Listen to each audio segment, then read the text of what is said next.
Ce genre d'activités qui ne sont que des activités d'animation qui permettent aux partis, aux pastéfiens, aux patriotes de se retrouver, d'avoir un thème de discussion et de pouvoir en tout cas nous remobiliser, comme vous dites, remobiliser les troupes, garder en tout cas une ligne quelque peu politique d'animation, parce que nous considérons que même si nous sommes au pouvoir, nous devons pouvoir en tant que parti conserver ces activités politiques qui participent à maintenir notre dynamique de parti majoritaire au niveau du Sénégal. Oui, aujourd'hui j'avais décidé de ne pas donner un cachet très offensif à mon intervention, mais je voudrais juste qu'on retienne par rapport à tout ce qui est opposition que nous étions dans un système extrêmement nébuleux de prévarication des richesses de ce pays. Et c'est ce qui explique que l'on se retrouve aujourd'hui dans une situation inédite pour ce pays, dans une situation assez grave. C'est-à-dire aujourd'hui, le FMI, la Cour des comptes, reconnaissent que les bases sur lesquelles nous devions travailler sont falsifiées. C'est-à-dire que l'ancien gouvernement, l'ancienne équipe gouvernementale, l'ancien régime avait caché tout un ensemble d'éléments qui sont pertinents pour la gestion d'un pays et qui sont pertinents pour l'appréciation des bailleurs de fonds. Cela veut dire quoi? Cela veut dire que nous étions dans une sorte de gangstérisme d'État qui fait qu'aujourd'hui, nous sommes la risée du monde. C'est-à-dire un pays qui présente de faux comptes est un pays qui n'est pas crédible. Mais heureusement que le gouvernement actuel a décidé de jouer la carte de la vérité. Nous disons la vérité dans ce que nous faisons, quelle qu'elle soit, et nous entamons en toute responsabilité tout un ensemble de mesures qui doivent permettre de redresser ce pays. On ne peut pas se redresser dans le mensonge. On ne peut pas cacher des cadavres sous le matelas et penser qu'on peut gérer. Non, nous on est dans une dynamique de vérité. Le gouvernement actuel, l'équipe actuelle a décidé de dire la vérité au FMI. La vérité, c'est que nous sommes normalement au-delà même de 100%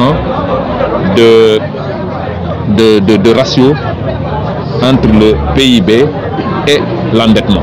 Au-delà de 100%, les gens disent 99%, mais on est au-delà.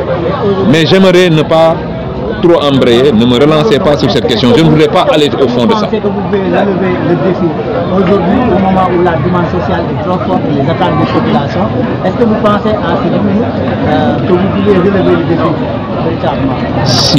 Si nous ne pensions pas que nous pouvions relever tous ces défis, nous n'aurions pas demandé à prendre ce pays. Nous sommes venus justement prendre ce pays pour relever tous ces défis. Aujourd'hui, nous savons que ce pays était en ruine lorsque nous le prenions. Le gouvernement actuel, le pouvoir actuel, sous l'impulsion du président de la République et du Premier ministre, on a décidé de relever ensemble l'ensemble de ces défis. Le premier de ces défis, c'est la vérité. De dire aux gens, voilà où nous en sommes. Le deuxième, c'est de se mettre résolument au travail. Nous avons un plan, nous avons une vision qui fixe un certain nombre de caps. On a l'obligation de nous en sortir et nous nous en sortirons.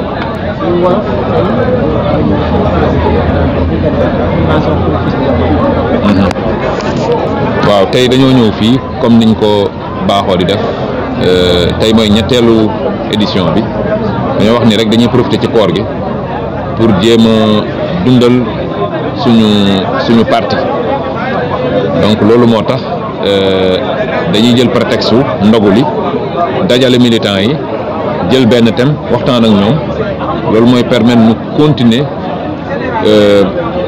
def li ñuy wax mobilisation nit ñi bañ a fàtte ni d'abord ñun force politique lañu politique moo ñu indi ba ñu yor bopp réew mi donc politique boobu waruñu koo bàyyi loolu moo expliqué tey gis ngeen mobilisation bi ñu def tey dañoo ñëw rek pour wane ni PASTEF est encore là, PASTEF est le parti majoritaire, PASTEF est le parti qui permettra au Sénégal de s'engager dans une dynamique salutaire.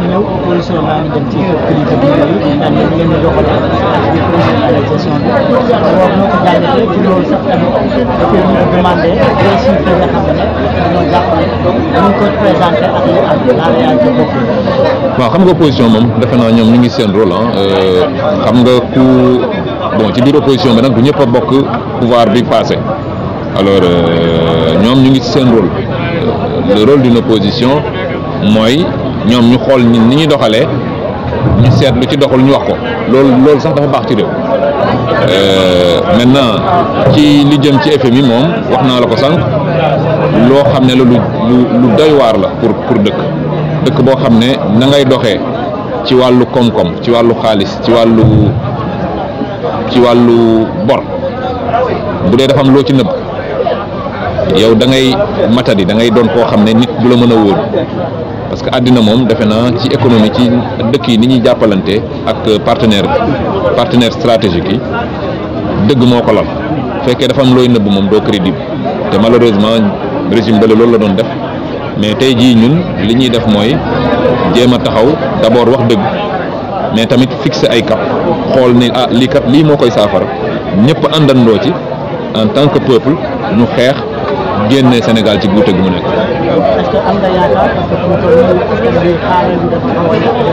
bu ñu wax naa la ko sànq ñun bu ñu amutoon yaakaar ni mën nañoo génnee dëkk bi ci li mu nekk duñu ko laaj bu ñu ko laajee ak li mu ñu jaral yëpp ba ñu taxaw fi danañ ko jubal jubbanti ko bu soobee yàlla merci beaucoup.